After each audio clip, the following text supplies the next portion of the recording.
Bueno, pues muchachos, vamos a continuar metido en la trama del tejido nervioso, pero ahora vamos a estudiar ya el sistema nervioso desde el punto de vista histológico, o sea, cómo se organiza el tejido nervioso en distintos órganos del sistema nervioso. ¿Bien? Acuérdense que estamos en la conferencia 5,3. Vamos a continuar y vamos a abrir ahora y vamos a compartir esa presentación.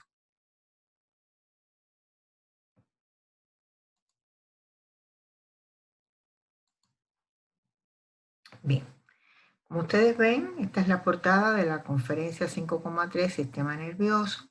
Vamos a continuar viendo las diapositivas. Bueno, ahora los objetivos para esta parte que continúa es que ustedes logren explicar las características morfofuncionales del sistema nervioso central y periférico en el marco del estudio de la corteza cerebral y cerebelosa. ¿Está bien? Y en estructura del sistema nervioso periférico empleando algunos esquemas y microfotografía. Continuamos. Dentro del sumario que tiene esta parte, vamos a ver que se observa que dice características histológicas del sistema nervioso central en la corteza cerebral y en el cerebelo. Y en la médula espinal van a ir a ello por estudio independiente.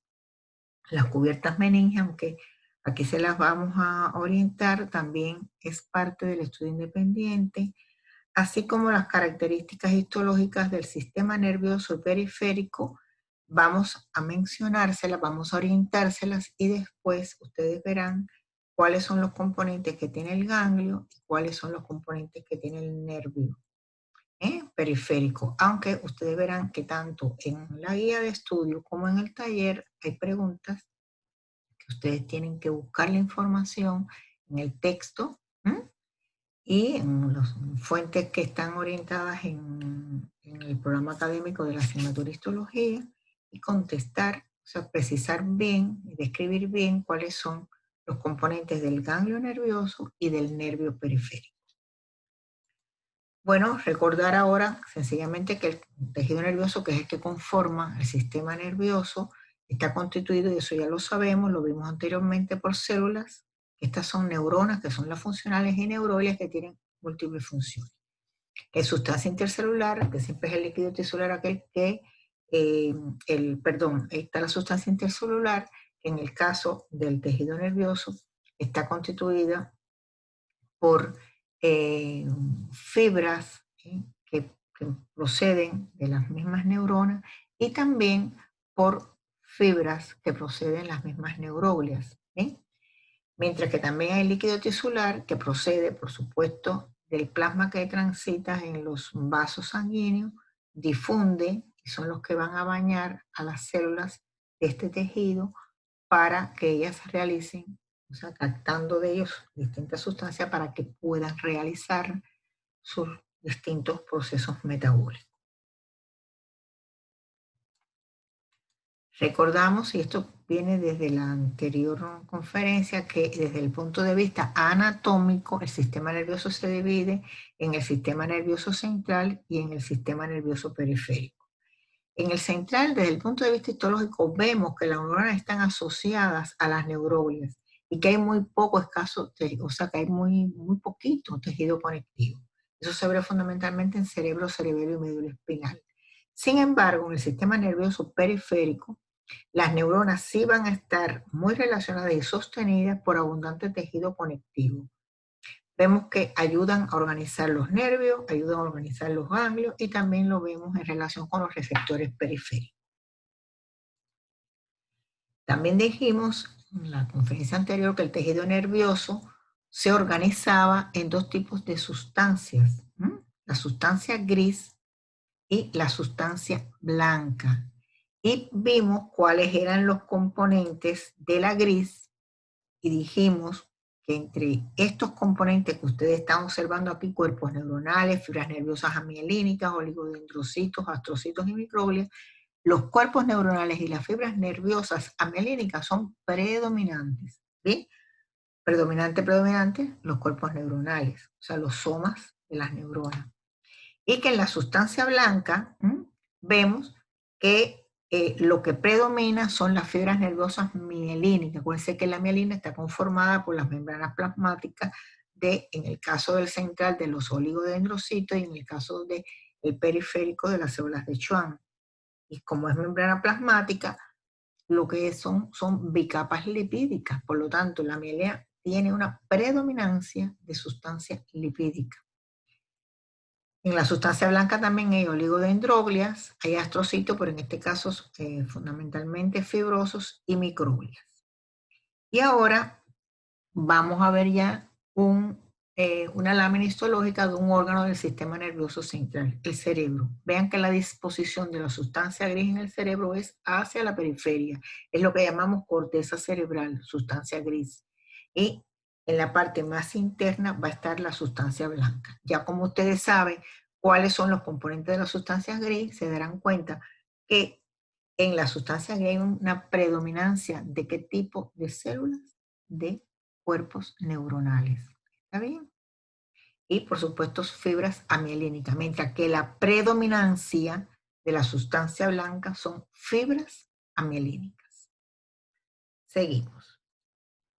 Bueno, la corteza cerebral. ¿Qué células encontramos en la corteza cerebral?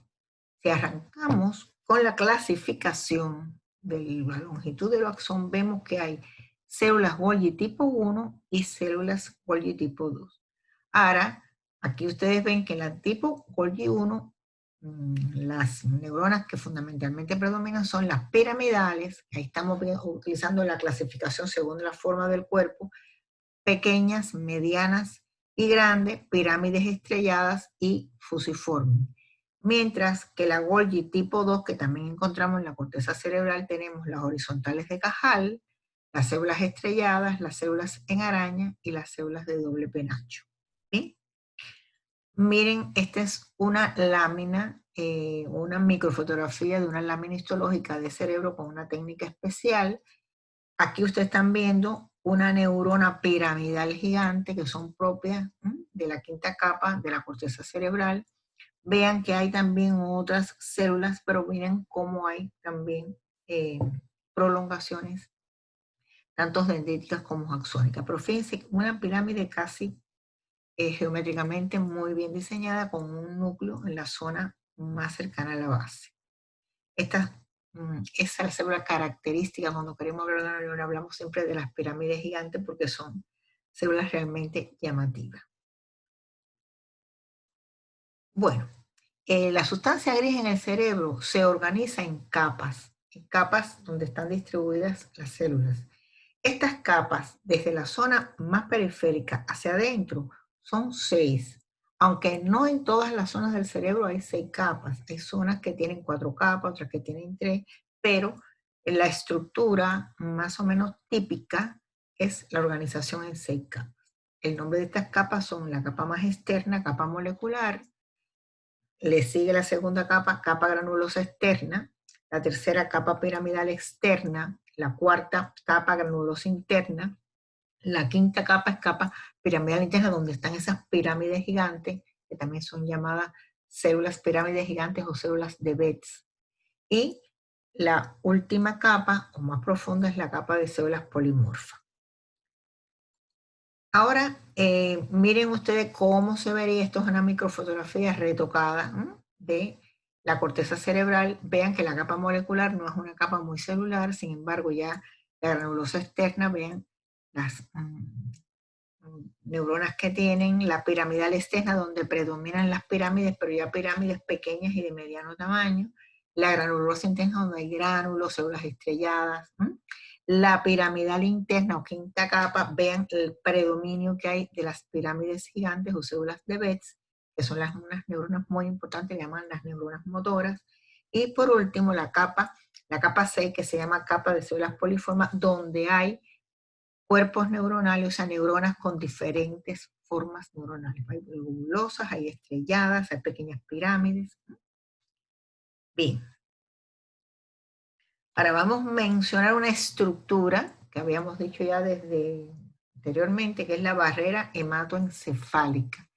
Y decíamos que es una estructura de protección que tiene el sistema nervioso central y que siempre se daba en la relación que tienen los vasos sanguíneos con las neuroglias, y después aquí tenemos las neuronas.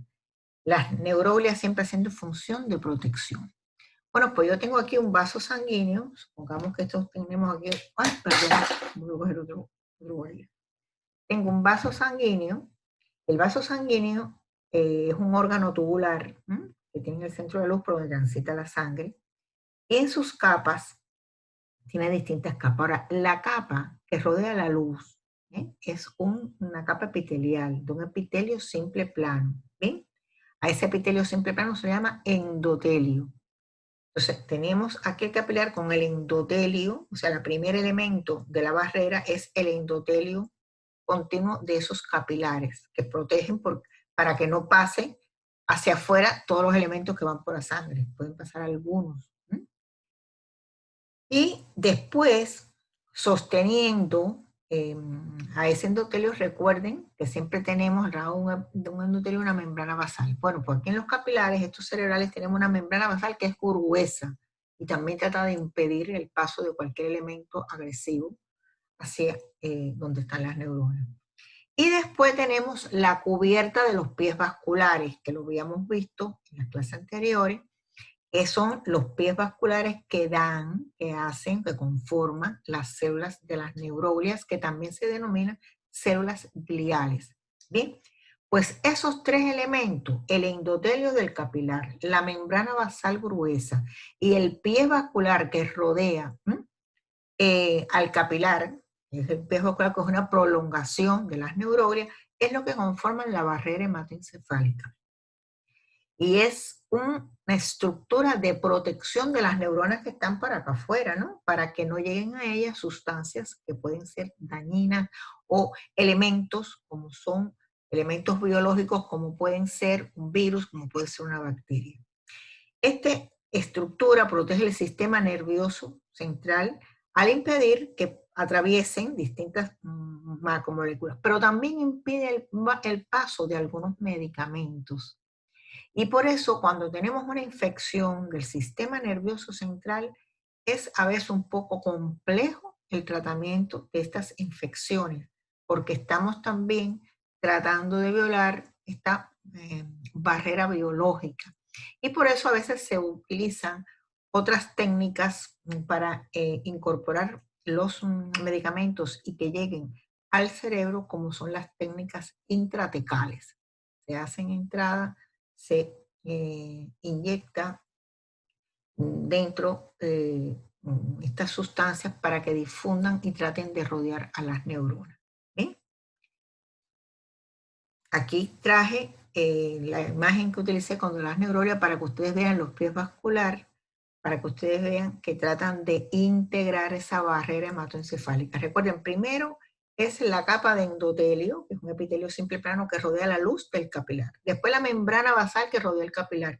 Y después está el pie vascular de las neuroglias, impidiendo, haciendo difícil que elementos que vayan por la sangre atraviesen y dañen las neuronas.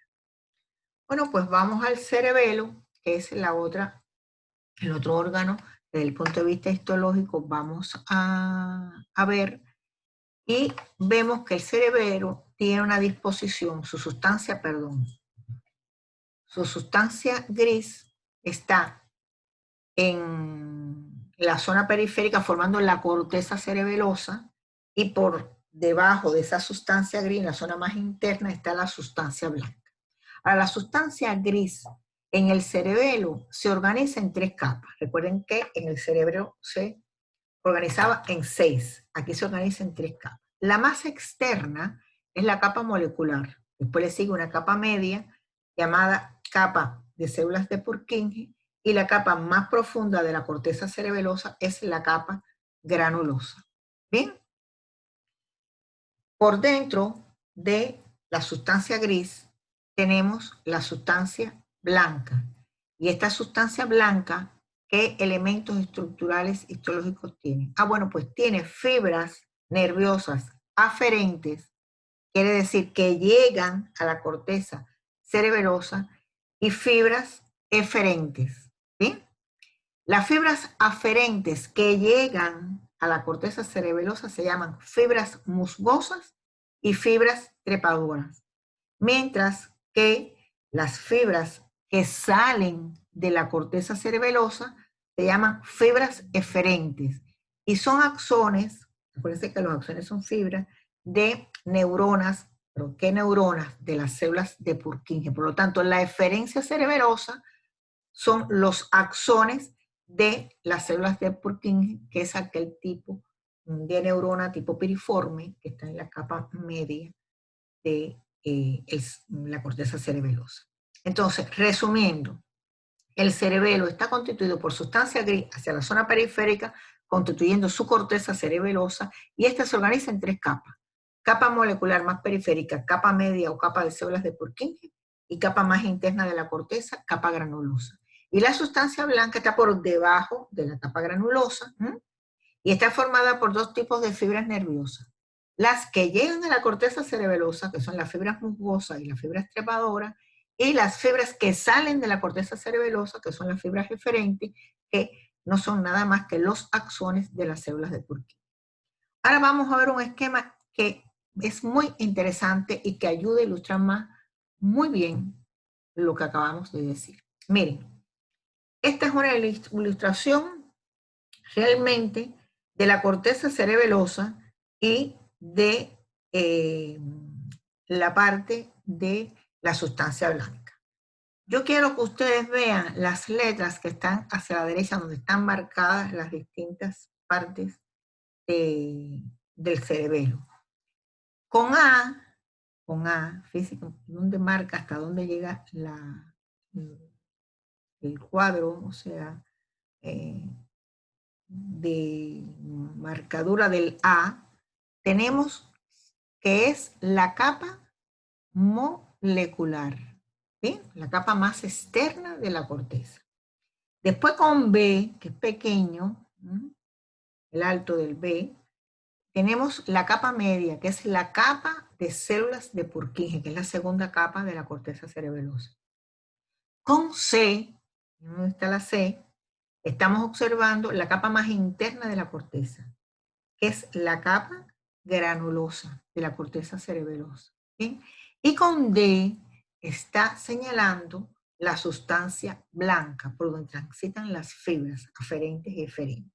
Bueno, vamos a ubicarnos otra vez en la capa A. En la capa A están señaladas con el 8 y el 6 células que están presentes ahí con sus prolongaciones.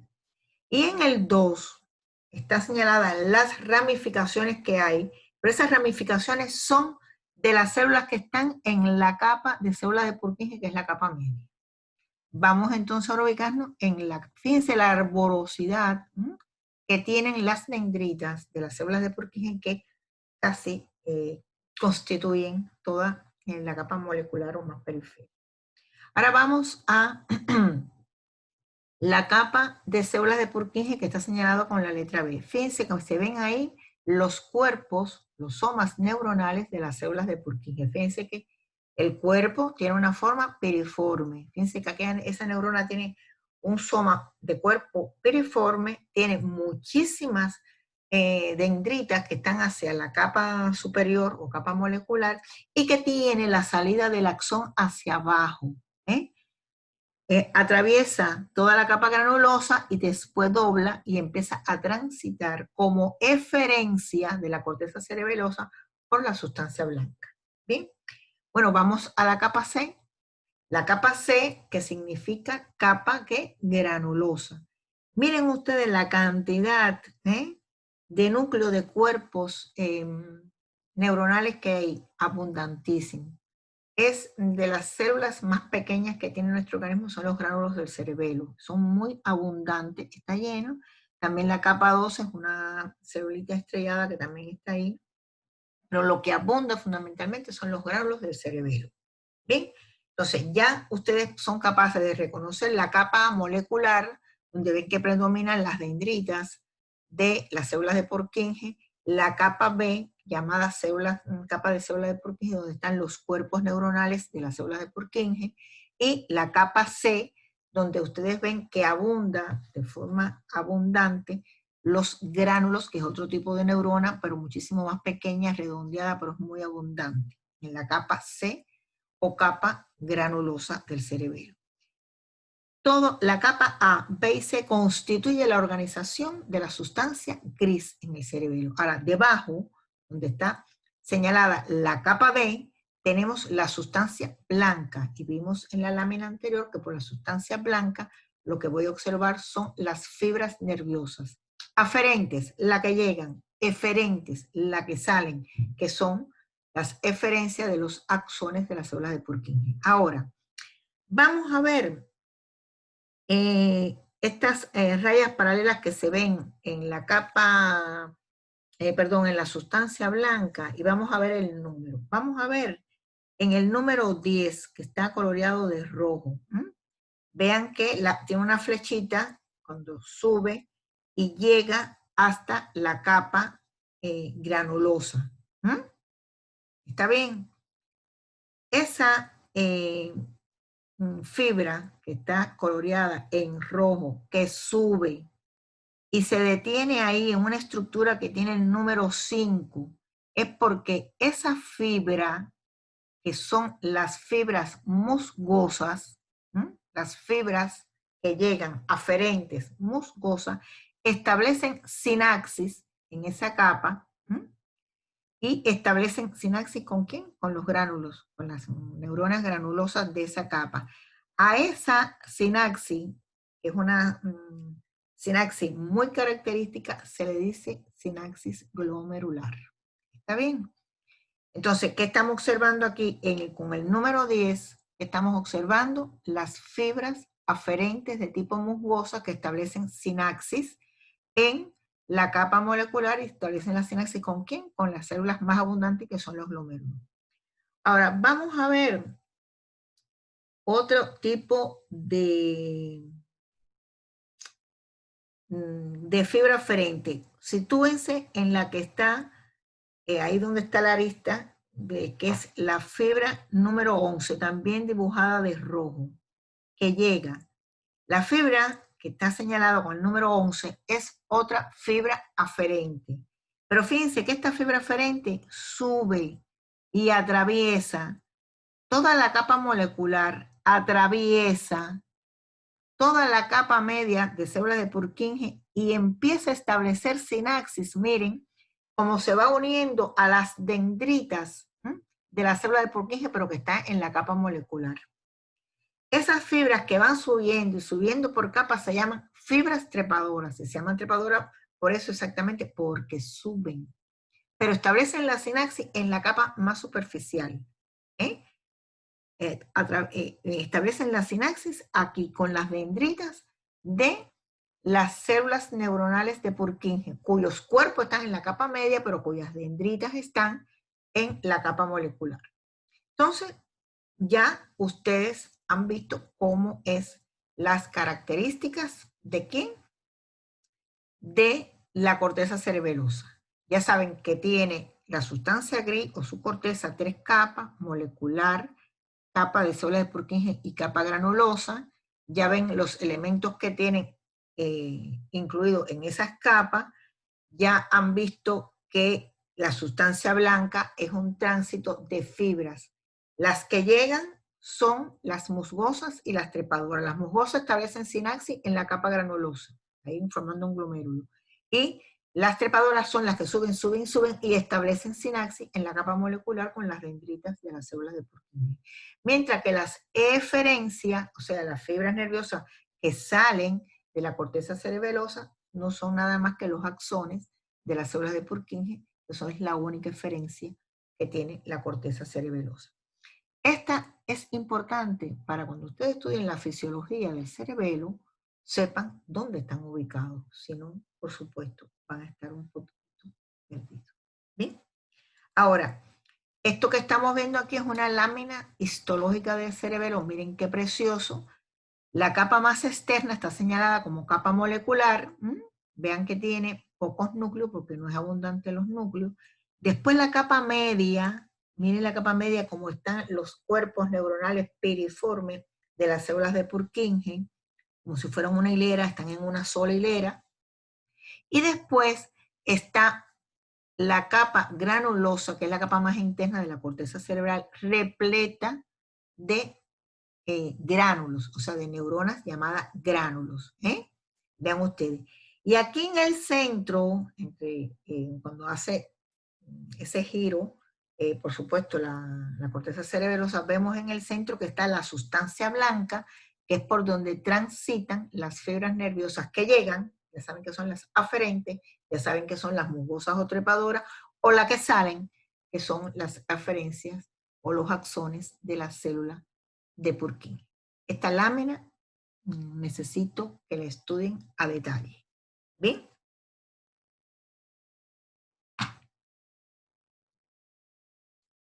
Aquí es la misma lámina, pero mayor aumento, para que ustedes vean la capa molecular en la parte superior, la capa media constituida por la hilera de células de Purkinje en forma piriforme y la capa más interna de la corteza cerebelosa constituida por los gránulos o neuronas granulosas que conforman la capa granulosa.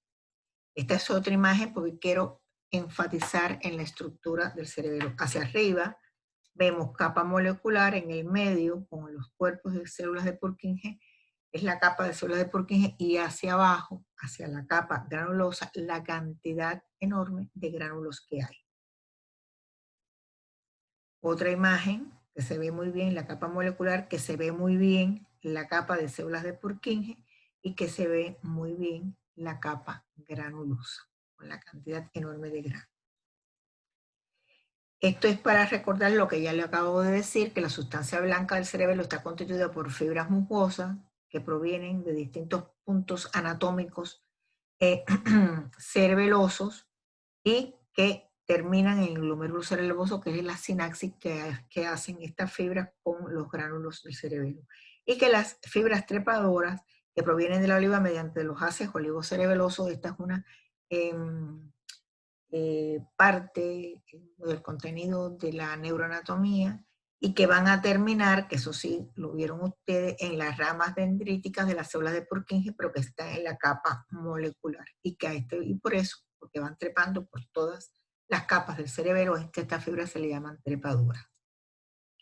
Ahora, las fibras eferentes, para volver a recalcarle, que estas fibras son los axones de las células de Purkinje. Las eferencias cerebelosas son los axones de la célula de Purkinje, que atraviesan la capa granulosa, penetran la sustancia blanca y van a los núcleos centrales del cerebelo. En su mayor parte tienen como función, por supuesto, la modulación de los movimientos posturales y volitivos. Es una enfermedad muy frecuente, con una frecuencia infelizmente bastante, que es la enfermedad de Parkinson, que da por movimientos involuntarios y por afectación de estas estructuras. Aquí quiero que vean bien necesito que dominen esto para que puedan dominar después la fisiología cerebelosa. Bueno, vamos a decirle ahora que hemos terminado los contenidos que a ustedes le corresponden del sistema nervioso central. Vamos al sistema nervioso periférico, y tener claro que hay tres componentes fundamentales que conforman el sistema nervioso periférico. Como dijimos ahorita, en el sistema nervioso central lo compone cerebro, cerebelo y médula espinal. En el sistema nervioso periférico, a grosso modo, lo constituyen los ganglios nerviosos, los nervios periféricos, espinales y craneales, y los receptores nerviosos periféricos. Nosotros vamos a abordar en estos momentos ganglios nerviosos y nervios periféricos. ¿Sí? Entonces, estamos claros, ya estamos ubicados en la otra parte del sistema nervioso, donde tenemos el sistema nervioso, por supuesto, general, y estamos ubicados en el sistema nervioso periférico. ¿Qué estructuras vamos a ver ahí? Bueno, vamos a ver ganglios nerviosos, vamos a ver nervios periféricos, y hay receptores nerviosos periféricos. ¿Bien? Ahora, esto lo vuelvo a repetir. El sistema nervioso periférico está constituido por ganglios y nervios. No vamos a entrar en este programa en los receptores de la sensibilidad general. Eso lo van a ver después en fisiología. Ahora, ¿qué cosa es un ganglio? El ganglio son acúmulos, miren, de cuerpos neuronales, o sea, de somas neuronales, junto a los axones aferentes y eferentes, quiere decir, axones que llegan a él, que llegan a ese ganglio, y axones que salen de él. Y además van a haber células de sostén que están situados, por supuesto, todas estas estructuras fuera del sistema nervioso central. ¿Por qué? Porque dentro del sistema nervioso central, y ustedes lo verán en anatomía, van a hablarles de núcleos. Y esos núcleos son también acúmulos de cuerpos neuronales y las salidas y entradas de fibras. Pero eso es en el sistema nervioso central. Pero estamos hablando ahora en la periferia. Estamos hablando de ganglios que están en la periferia. Y por lo tanto forman parte, o sea, en la periferia quiere decir fuera del sistema nervioso central, fuera de los órganos del sistema nervioso central. Y por lo tanto, estos ganglios van a estar constituidos por qué, insisto, cuerpos neuronales, además axones que salen, que entran a ese ganglio y axones que salen de esos cuerpos neuronales que están en esos ganglios. Y además células de sostén. Esos tres elementos conforman los ganglios llamados ganglios nerviosos. Ahora, los nervios. ¿Qué son los nervios periféricos? ¿De qué tanto hablamos? Ay, me duele este nervio, ay, me duele. Los nervios no son nada más que conjuntos de haces de axones. Y si estoy hablando conjunto de haces de axones, lo mismo que si dijera, son axones, un conjunto de fibras nerviosas que están asociadas, y por eso constituyen ese conjunto, por tejido conectivo. ¿Está bien? Ahora, yo le estoy indicando, orientando, que por favor este tema vayan a la guía de estudio para que puedan contestar el taller. Y la guía de estudio los va a hacer llegar al libro de texto. Pero son elementos muy puntuales que sí quiero que esté claro. Componentes de un ganglio nervioso, componentes de un nervio, y saber que el nervio es una estructura del sistema nervioso periférico constituido por haces de fibras que se asocian por tejido conectivo. ¿Bien? Otro elemento que también quiero que lo estudien desde el punto de vista independiente en las guías de estudio son las meninges. Quizás alguno de ustedes habrá oído hablar de la meningoencefalitis o de las meningitis, que son enfermedades con determinada frecuencia que ustedes van a tener que asumir su tratamiento cuando estén en el servicio médico brindando atención médica. Las meninges son las capas protectoras de recubrimiento del sistema nervioso central y son capas de tejido conectivo que revisten el encéfalo, o sea, tanto cerebro como cerebelo, y que revisten la médula espinal. Esas capas son de tejido conectivo y son tres capas que desde la parte más superficial se denomina dura madre, la parte intermedia, la capa intermedia se denomina aracnoide y la pía madre se denomina capa interna. La dura madre es la capa que está casi en relación con todos los elementos óseos. En el caso de el encéfalo con el cráneo. O sea, tenemos el cráneo e inmediatamente tenemos la capa de tejido conectivo, que es la dura madre, le llaman también dura. Mientras que la pía madre es la capa más interna y es la que se relaciona de forma directa con las neuronas. Les estoy indicando que vayan a la guía de estudio, lean las tareas, traten de buscar la información y contestar las tareas. Hay elementos de contenido que están ahí desarrollados y después van al taller y contestan el taller. ¿Está bien? Y hemos terminado esta parte de sistema nervioso. Y a continuidad O sea, continuamos de manera muy breve con la conferencia 5.4, donde vamos a abordar el sistema nervioso especial o receptores especiales. Ustedes verán que hay 5 o 6, pero nosotros en el programa de nuestra asignatura vamos a estudiar 2. El receptor especial de la visión, que es la retina, que está ubicado en el ojo, y el receptor especial de la audición o órgano de Corti, que está ubicado en el oído interno. Muy bien. Bueno, pues muchas gracias por su atención. Les pido, les ruego que no dejen para estudiar para después, cercano a la orientación, o sea, a la videoconferencia, vayan a estudiar a su guía de estudios. Recuerden que tienen que tener la guía de estudio, que tienen que tener el PowerPoint o la videoconferencia de forma cercana con acceso a ello. Y un libro de consulta, yo les recomiendo el Gartner, para que puedan desarrollar la guía e inmediatamente desarrollar el taller e enviarme el taller y yo le doy la retroalimentación debida para que ustedes no tengan errores conceptuales o sepan que cuando están equivocados tienen que corregir la equivocación. Muchas gracias y dentro de un ratito nos podemos ver en la última conferencia de tejido nervioso y sistema nervioso. ¿Está bien? Entonces nos vemos en breve.